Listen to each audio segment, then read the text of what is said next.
क्या आप सोचते हैं कि जिस विमान में बैठकर आप यात्रा कर रहे हैं वो सुरक्षित है? क्या आपको लगता है कि आसमान में उड़ता हुआ विमान यात्रियों को उनकी मंजिल तक सुरक्षित पहुंचाएगा? शायद नहीं। नमस्कार, मैं सौरभ सिंह और आज हम बात करेंगे एक ऐसे शख्स की, एक व्हिसिल ब्लोअर की, जिन्होंने बोइंग जैसी दिग्गज विमानन कंपनियों के भीतर के उस काले सच को उजागर किया जिसे दुनिया से छुपाया गया था। उस शख्स का नाम है जॉन बार्नेट। बोइंग 737 मैक्स की दुर्घटनाएं, इंडोनेशिया की लायन एयर और इथियोपिया की इथियोपियन एयरलाइंस की भयावह घटनाएं। क्या ये सिर्फ तकनीकी खामियां थी या इसके पीछे और गहरी साजिश थी? जॉन बार्नेट बोइंग के एक वरिष्ठ क्वालिटी मैनेजर, जिन्होंने करीब 30 साल से ज्यादा बोइंग के साथ काम किया। लेकिन जब उन्होंने देखा कि कंपनी गुणवत्ता से समझौता कर रही है और यात्रियों की जान को खतरे में डाल रही है, तब उन्होंने आवाज उठाई। बार्नेट ने आरोप लगाया कि चार्ल्सटन, साउथ कैरोलिना के प्लांट में 787 ड्रीमलाइनर विमानों में खराब कलपुर्जे लग रहे हैं। सुरक्षा प्रोटोकॉल में लगातार गिरावट आ रही है।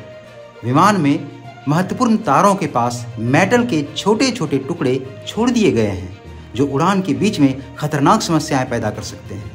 निर्माण के दौरान कुछ हिस्से गायब थे या ठीक से फिट नहीं किए गए थे। विमान के धड़ को, जिसे फ्यूजलेज कहा जाता है, यह विमान का मुख्य हिस्सा होता है जिसमें यात्री बैठते हैं और कार्गो और अन्य चीजें रखी जाती हैं।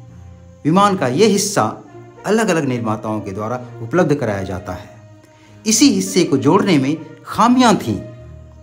ये भी कहा कि आपात स्थिति में 4 में से 1 ऑक्सीजन मास्क काम नहीं कर सकता। उन्होंने ये भी कहा कि विमान मिश्रित धातु से बना है, जो धातुओं की अपेक्षा ज्यादा बोझ तो सह सकता है लेकिन उड़ान के दौरान टूट भी सकता है। उन्होंने बोइंग पर कर्मचारियों पर दोषों को नजरअंदाज करने और प्रोडक्शन टारगेट को पूरा करने के लिए दबाव डालने का भी आरोप लगाया। साथ ही कर्मचारियों से कहा गया कि वे चुप रहें। 2017 में फेडरल एविएशन अथॉरिटी और व्यावसायिक सुरक्षा और स्वास्थ्य प्रशासन OSHA के पास शिकायत दर्ज किया।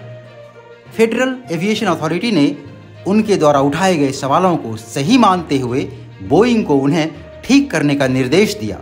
वहीं OSHA ने उनके आरोपों को खारिज कर दिया।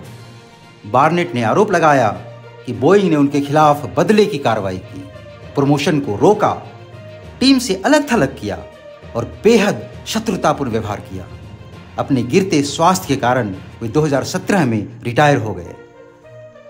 जॉन बार्नेट दक्षिण कैरोलिना में चार्ल्सटन के एक होटल के पार्किंग में मृत पाए गए, जहां वे बोइंग के खिलाफ मुकदमे की गवाही देने आए थे। आधिकारिक बयान कहता है आत्महत्या, लेकिन सवाल उठता है, क्या ये महज इत्तेफाक है? कितनी कीमत चुकानी पड़ती है सच बोलने की?